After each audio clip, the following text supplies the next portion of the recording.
All right, talk about a pain in the ass. I finally found a spot to mount this cooler. I I tried all kinds of stuff with 16-inch pass through my 14-inch turnaround. Too much restriction. So this is a Dash 8. Got it somewhat installed. I welded in some rivet nuts down there because I couldn't compress them because it's too thick. The frame rail. I'm gonna build a little bracket right here. I did a two-way build on my little finger brake over there, Swag Off-Road. And I got a bend in there, and then I bent around the back and mounted this reservoir on there. So that'll work there.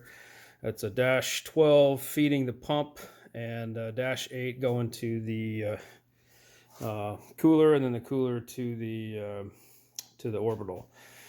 So I think that'll work. As I mentioned before, I got my ECM mounted in there, and I still have to build some type of, fan shroud or inner fender well and some shit to protect that.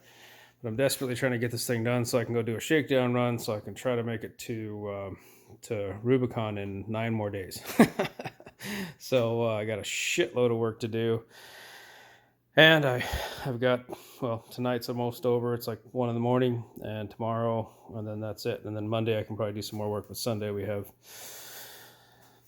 family engagement. So I think that's about the only time I got. So I think this will work. Hood closes tomorrow when it's not 1 in the morning and piss off the neighbors. I'll fill this thing with fluid, fire it up. Well, I'll first bleed it all out, manually turn it, all that good shit, and then get it all set up and see how it does.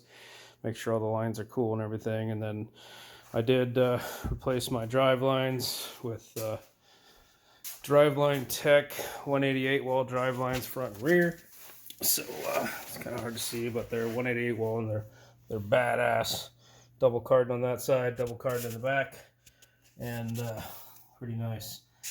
So I shouldn't have any more issues. Not that I had any issues with them, but I did sort of tweak and bend the front end, or the front drive line, I should say.